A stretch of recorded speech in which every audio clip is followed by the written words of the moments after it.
Bonjour à tous. Alors, voilà le deuxième volet de cette petite peinture.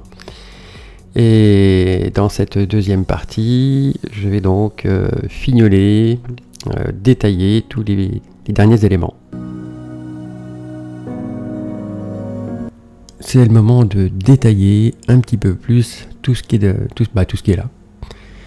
Donc, me voilà parti pour donner quelques petites valeurs dans le même esprit de ce qui a été fait auparavant, donc en épaisseur, et d'ajouter donc des plus petits détails pour rapprocher, détailler un petit peu plus l'ensemble. Donc notre soleil qui est derrière les branches, il va bien falloir s'occuper de ce rayonnement. Donc là, il va falloir peindre sur du sec, il faut laisser sécher, on ne peut pas peindre par-dessus, puisque là tout va se mélanger.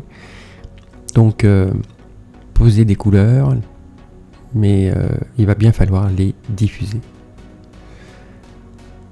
Alors un petit peu de blanc, de jaune, avec un zeste de médium, mais très très légèrement. Le fait de bien tout étaler, bien que ce soit des peintures opaques, on arrive à voir quand même au travers. Voilà, donc le soleil étant au centre, donc on peint toujours dans le sens des choses, n'oublions pas. Et ensuite, donc, les rayons sont partant du centre, on va vers l'extérieur. Voilà. Voilà, et avec un pinceau, alors là c'est un pinceau de maquillage en fait, hein, c'est pas vraiment fait pour. Mais la recherche, c'est d'avoir des poils très souples, très doux, qui vient justement fondre un petit peu tout ça. Donc je rajoute la peinture, la force petit à petit, de façon à contrôler cette transparence et de ne pas aller trop fort et tout couvrir. Voilà, là ça vient un petit peu dans le ciel aussi, bien sûr. Et donner un aspect, une luminosité. Voilà, c'est comme dans la réalité, en fait, on a le ciel et on a le soleil. Donc les choses sont traitées différemment. D'abord le ciel, une fois qu'il est sec, on peut lui rajouter des effets lumineux. Voilà, et ça va venir faire une sorte de brume lumineuse. Voilà, donc maintenant je commence à détailler un peu plus cette végétation qui était très fondue à l'origine. Donc ça devient un fond, ça va permettre la liaison avec ce que je suis en train de rajouter. Avec un pinceau plat, voilà, faut pas hésiter à tourner, faire des verticaux principalement, puisque il s'agit d'arbres. Et je viens ensuite flouter un petit peu l'ensemble, c'est loin tout ça. Et donc ça ne peut pas être net. Ça, le fait de faire des choses nettes, ça les rapproche. Le fait de faire du flou, ça les éloigne. Donc là aussi, on sent le haut des arbres qui arrivent. Et ces arbres là se trouvent devant cette brume cette fois. Donc cette brume est retournée en arrière. Ça devient un arrière-plan aussi.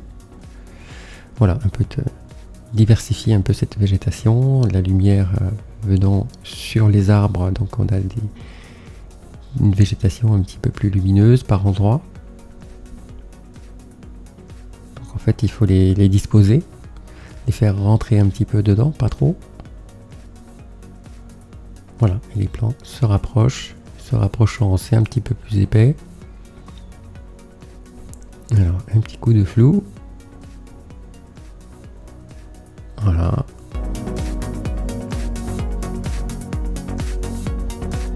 Donc là ici c'est la même chose. Les principes sont les mêmes en fait. Hein. Donc, sauf que cette fois c'est un petit peu plus près de nous, donc on peut les faire un peu plus haut, un peu plus grand. Toujours penser à cette perspective. Elle est présente partout.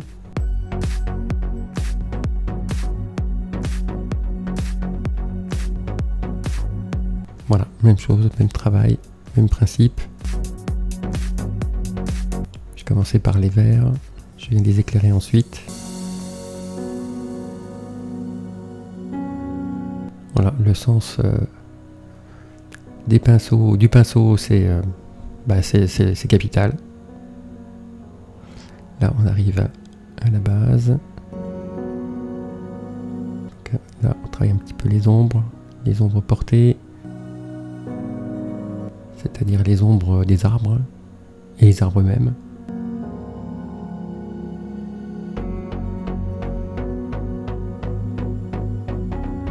Voilà, doucement en fait ça se construit, c'est là que ça devient très intéressant.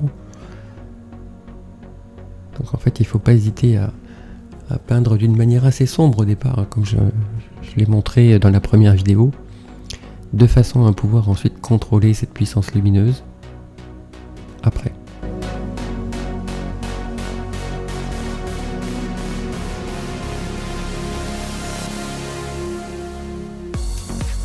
Voilà, j'essaye de conserver ces arbres rouge-orange par la suite. C'est un paysage asiatique, je ne sais pas si c'est japonais ou chinois, avec ces teintes très très rouges là comme ça. Voilà, là je commence à poser donc nos ombres au sol. Ce qui donne pour action en fait c'est l'impression que les éléments se décollent.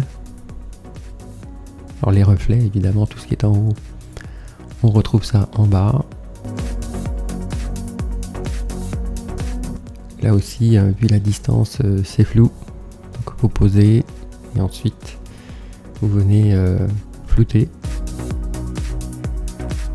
Voilà les arbres qui sont au bord. On a des reflets aussi. Donc là, bien de travailler la verticalité. Ça va donner la sensation du reflet. Et voilà. Et ensuite, à l'inverse, bien horizontal. Pour flouter un petit peu l'ensemble.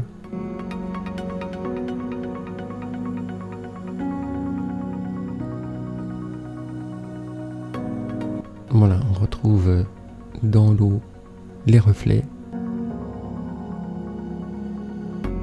Voilà, flouter aussi un peu et dans l'autre sens.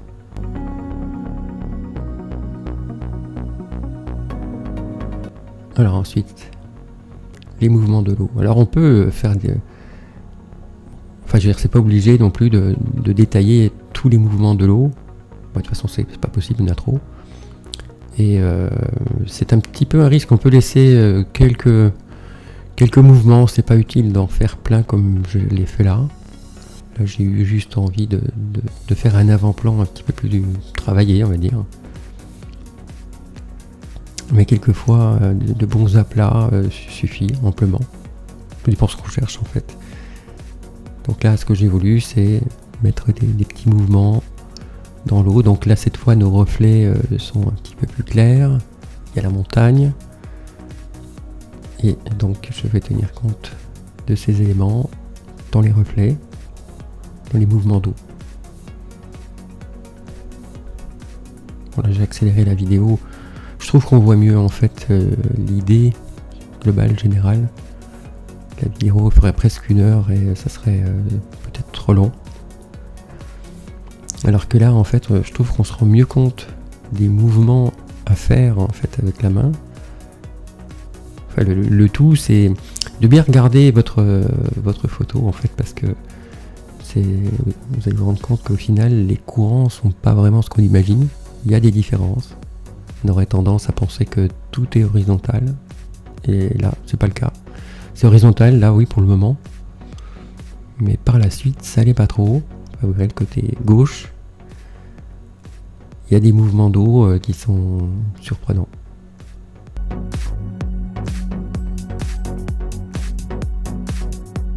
Alors là aussi, hein, dans nos mouvements d'eau, il faut suivre un peu les teintes.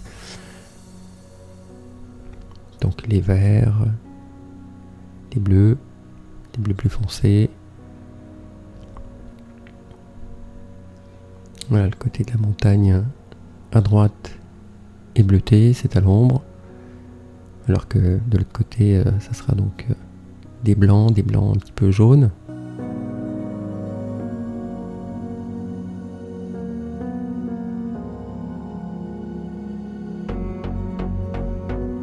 Voilà, ici un petit peu plus fort. Voilà, en fait, ça va être la diversité qui va donner toute la qualité, enfin une qualité de la toile.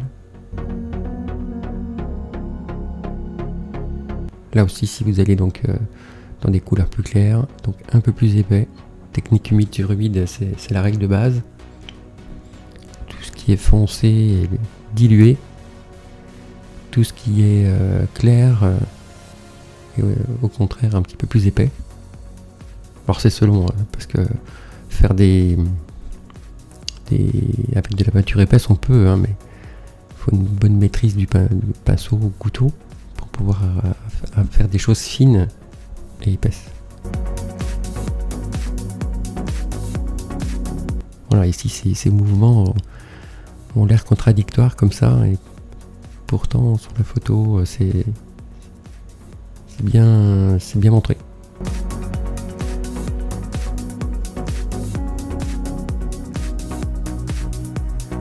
Ici quelques petits reflets scintillants.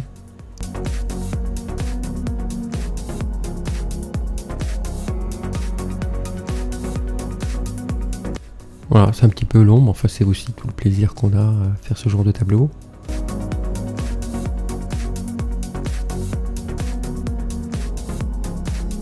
Voilà, un peu plus de force sur cet endroit. Là aussi, je monte progressivement. Je préfère revenir que de faire des choses trop fortes, trop puissantes, et c'est trop tard. On a posé la cerise sur le gâteau.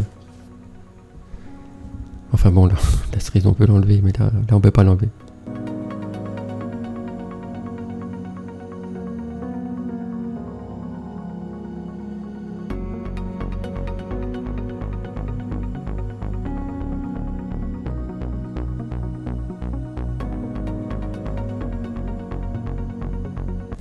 Alors maintenant aussi quelques mouvements bien sombres.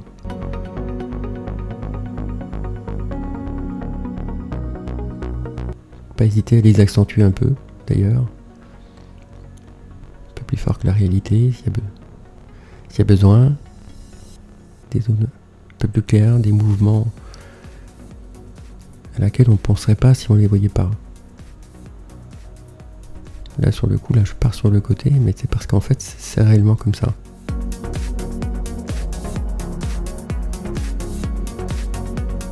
Voilà, et ensuite on a des petits mouvements d'eau plus clairs à la jointure entre les deux masses. Ça vient lier les deux d'ailleurs. Voilà, et on en retrouve un petit peu dans ces teintes mélangées là-bas avec le soleil. L'eau, c'est pas évident, les mouvements d'eau. Si vous vous sentez pas à l'aise avec ça, ne les faites pas, faites simplement de grands aplats. Ça marche très bien aussi, c'est différent. Voilà.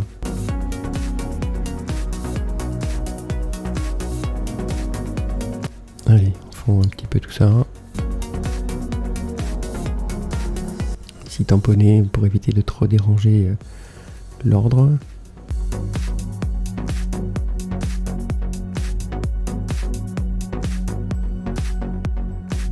Voilà, puis on continue.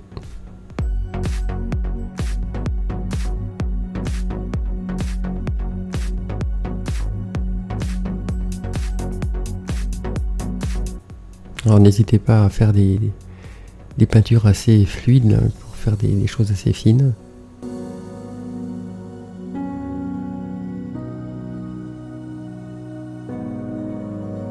Voilà, à nouveau, on vient fondre un petit peu.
Voilà, donc là maintenant on va passer au feuillage.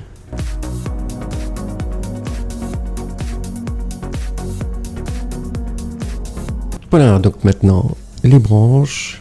Alors je suis parti avec le couteau, mais au final je l'ai lâché. Le couteau était un petit peu trop épais, donc du coup je suis venu avec un pinceau plus fin. Et là ça tranche bien avec la lumière derrière, hein, puisque je suis sur un noir artistique, donc un mélange de terre d'ombre brûlée avec du bleu outre-mer foncé à tendance marron, donc c'est un noir à tendance marron pour éviter que ce soit un noir pur. Et je viens mettre quelques branches, voilà, de façon à ce qu'on comprenne mieux ce feuillage. Voilà, et ensuite je viens redéposer, donc cette fois en suivant les branches. Alors vous voyez, il n'y a pas de tout couvrir, mais à positionner cette simulation de feuillage. C'est pas un feuillage au sens où on pourrait l'entendre d'une manière réaliste, mais d'une manière impressionniste. Là il faut veiller à pas tout couvrir le soleil, puisqu'en fait l'objectif était qu'on comprenne bien que la lumière est derrière. Et je viens donc rajouter les derniers éléments de ce feuillage. Voilà, en passant de temps en temps sur ces branches, puisque visuellement en fait ça se voit, tantôt ça se voit, tantôt ça se voit pas. Voilà, je rajoute un petit peu d'ombre avec cette couleur un peu métallisée. Ça se remarque pas trop les couleurs métallisées, enfin là c'est un bronze métallisé donc, et l'objectif c'était un petit effet scintillant. Alors c'est pas comme l'or, hein, l'or c'est vraiment bien scintillant, mais je cherche plutôt une ombre à laquelle je rajouterai un peu de rouge sur le côté, voilà, en le touchant un petit peu,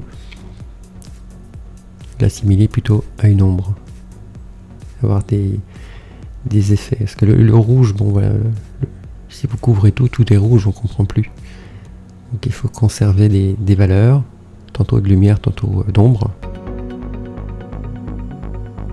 Voilà, là ici aussi le piège c'est de tout couvrir, le bleu que j'ai rajouté la première fois, donc je veille à pas trop aller dessus, voire pas du tout.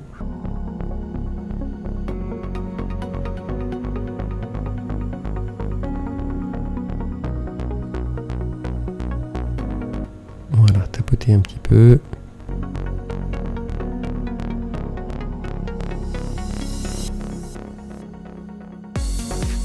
Donc c'est pas trop la peine de faire un soleil magnifique, hein, puisque on le cache en partie, mais qu'on comprenne bien la luminosité qui se dégage. Là on la sent bien. Là. Donc là, puisque c'est la lumière, un petit peu de blanc dans notre rouge pour quelques effets un peu rosés.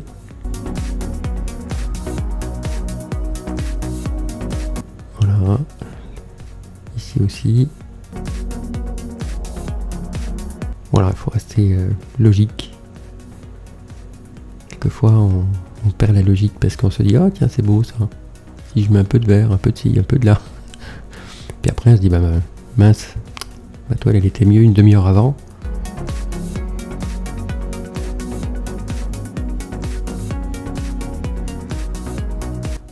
Allez, la signature.